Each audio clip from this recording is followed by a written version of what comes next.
ফেনীর আলোচিত নুসরাত হত্যা মামলায় আসামি সিরাজ উদ্দৌলা সহ 2 জনের ফাঁসির রায় বহাল রেখেছেন হাইকোর্ট। ফাঁসির রায় বাতিল করে 4 জনকে যাবজ্জীবন ও 10 জনকে খালাস দেওয়া হয়েছে। নুসরাত হত্যায় বিচারিক আদালতের রায়ে ত্রুটি পাওয়ায় বিচারকের ক্ষমতাও কেড়ে নিয়েছেন হাইকোর্ট। দীর্ঘ শুনানি শেষে এই রায় ঘোষণা করা হয়।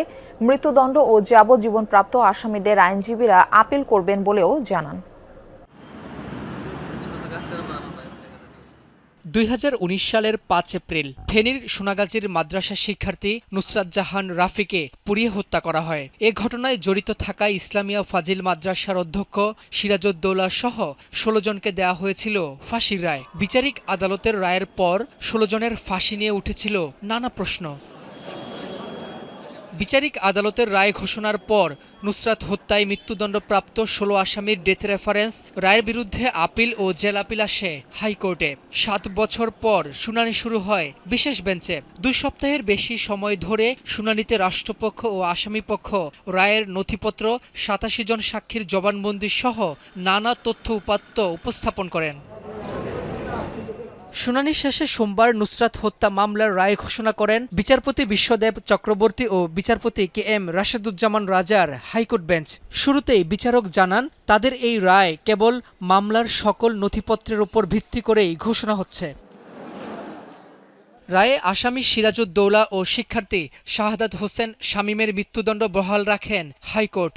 ফাঁসির রায় বাতিল করে 4 জনকে যাবজ্জীবন ও 10 জনকে খালাস দেওয়া হয়। 16 জনের ফাঁসি একটা মামলায়, এটা আমাদের এর আগে এরকম কোনো জাজমেন্ট আমার জানা নাই। এই নুসরাত কি করে তার এখানে আগুন লাগালো আর কেউই শুনলো না। একমাত্র শুধুমাত্র আশেপাশের লোক কেউই জানলো না, কেউ শব্দ পেল না, একা একা আগুন লেগে গেল। এই পার্টটুকুর রহস্য এখানে থেকেই গেল। ফলে আমরা এর বিরুদ্ধে আপিল করব। যখনই এটা সেন্সিটাইজড হয়ে যায় তখনই বিচারকদের উপর একটা সাংঘাতিক রকমের মানসিক এবং সামাজিক চাপ তৈরি হয়। ফলে তারা গণহারে ফাঁসির রায় প্রদান করেন। সাম্প্রতিক সময়ে আমরা অনেকগুলো মামলায় লক্ষ্য করেছি। নুসরাতের মৃত্যুকালীন জবানবন্দি নিয়ে পর্যবেক্ষণ দেন আদালত।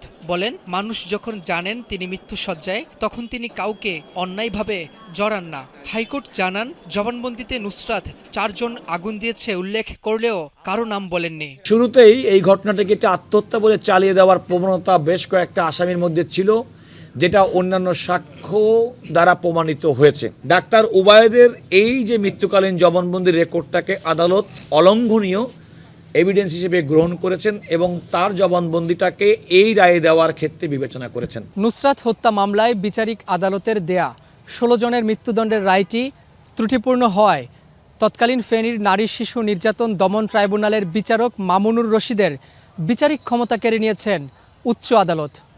পাশাপাশি ফাঁসির রায় বাতিল করে যে 4 জনকে যাবজ্জীবন এবং যে 10 জনকে খালাস দিয়েছেন তাদেরকে দ্রুত কন্ডেম সেল থেকে বের করতে নির্দেশনা দিয়েছেন হাইকোর্ট।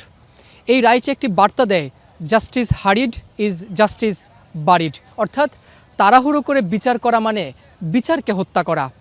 উচ্চ আদালতের এই রায়টি বিচারিক আদালতের জন্য নজির হয়ে থাকবেন বলে জানিয়েছেন আইনজীবীরা। রাব্বি হোসেন, যমুনা নিউজ, ঢাকা।